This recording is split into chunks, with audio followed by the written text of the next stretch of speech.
भगोड़े नहीं होते। जो लोग भगोड़े हैं वो भगोड़े क्या बोलेंगे? मैंने किसी का नाम तो नहीं लिया। इनके पंतप्रधान जी हमारे माननीय अमित शाह इनके ऊपर उंगली भी बताया ना। Thank you. तो तुम्हारी औकात में निकालूंगा क्या असलियत है? इधर बैठ पीछे बैठ। व्यक्तिगत बैठ नीचे। मंत्री जी, बैठ। मान्य मंत्री जी, क्यों लग रहा है ये मिर्ची समझ लो, क्यों लग रहा है ये मिर्ची समझ लो। पक्ष ने इस बार मोदी सरकार के सामने जो अविश्वास प्रस्ताव नाम का यॉर्कर डाला है, उसे खेलने के लिए सत्ता पक्ष के पास एक भी काबिल बल्लेबाज नहीं है। और यही कारण है कि अब सत्ता पक्ष ने संसद को गली क्रिकेट का मैच बना दिया है। संसद आपको शायद ही इतने निम्न स्तर पर जाती हुई इससे पहले कभी दिखी होगी। शायद ही कभी आपने किसी मंत्री या सांसद को सदन के अंदर मवाली जैसी हरकत करते हुए देखा होगा। लेकिन इस देश में जो कुछ भी अब तक निंदा की चीज हुआ करती थी, उसे इस देश की मोदी सरकार ने रवायत बना दी है।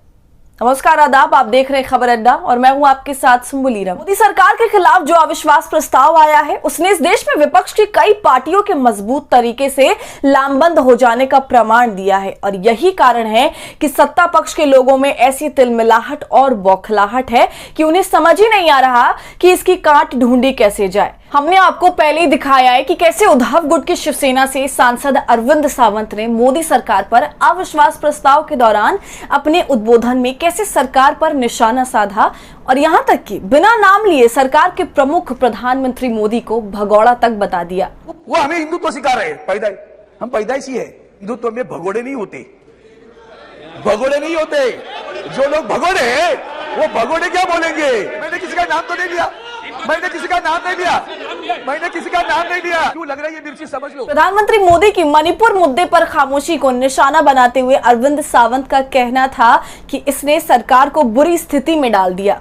संसद में मोदी जब बोलेंगे तब बोलेंगे, लेकिन मोदी ब्रिगेड पर यह दबाव साफ साफ अरविंद सावंत ने डाल दिया कि वो तुरंत ही इसका कोई ना कोई काउंटर करे। लेकिन शायद ही किसी को इस बात का एहसास या उम्मीद थी कि बीजेपी की तरफ से खड़े होकर एक मंत्री ऐसी निम्न स्तरीय भाषा का प्रयोग करेगा कि ये पहचानना मुश्किल हो जाएगा कि हम सुन किसे रहे हैं, एक मंत्री व सांसद को या किसी गली के गुंडे बदमाश को। जी हां, जो कुछ भी अरविंद सावंत के उद्बोधन के जवाब के रूप में बीजेपी की तरफ से आया, उसे संसदीय तो छोड़िए, उसे आप शालीन तक नहीं कह सकते हैं। बीजेपी सरकार में सूक्ष्म, लघु और मध्यम उद्योग मंत्री नारायण राणे अरविंद सावंत द्वारा भगोड़ा कहे जाने के बाद अपनी सीट से उठे और अरविंद सावंत को बैठ जाने की धमकी देते हुए कहने लगे कि बैठ जा, तेरी औकात तुझे मैं याद दिलाऊंगा, चुप हो जा, बैठ जा।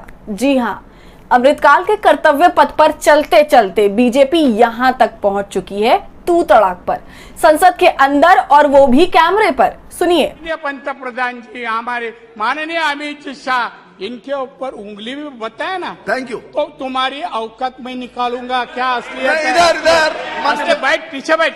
व्यक्तिगत मंत्री जी, बैठ।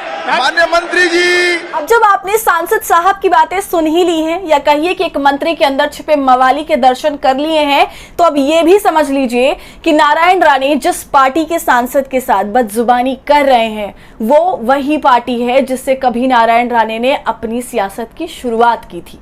जी, शिवसेना ही वो पार्टी है जिससे राणे ने अपनी राजनीतिक पारी शुरू की थी और इसी पार्टी और बाला साहब ठाकरे के शह पर ही पहली बार बीएमसी के कॉर्पोरेटर बनने से महाराष्ट्र में विधायक, नेता प्रतिपक्ष और मुख्यमंत्री बनने तक का सफर नारायण राणे ने तय किया। उद्धव के हाथों में कमान सौंपे जाने के बाद 2004 के आसपास पार्टी छोड़ी, फिर कांग्रेस के साथ रहे, लेकिन जब वहां से भी रिश्ते खराब हुए तो सत्ता के लिए बीजेपी के साथ आ गए।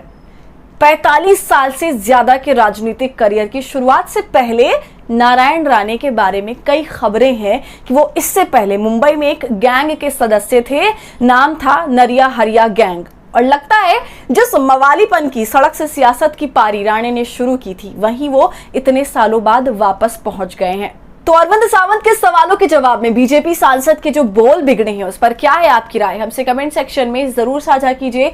और हमारे फ्री जर्नलिज्म को आपके सपोर्ट की जरूरत है, वो तभी होगा जब आप जितना ज्यादा थैंक्स बटन का इस्तेमाल करेंगे और इससे हमारी हौसला अफजाई करेंगे। साथ ही अगर अब तक आपने हमारे चैनल खबर अड्डा को यूट्यूब पर सब्सक्राइब नहीं किया है तो इसे अभी कर लीजिए।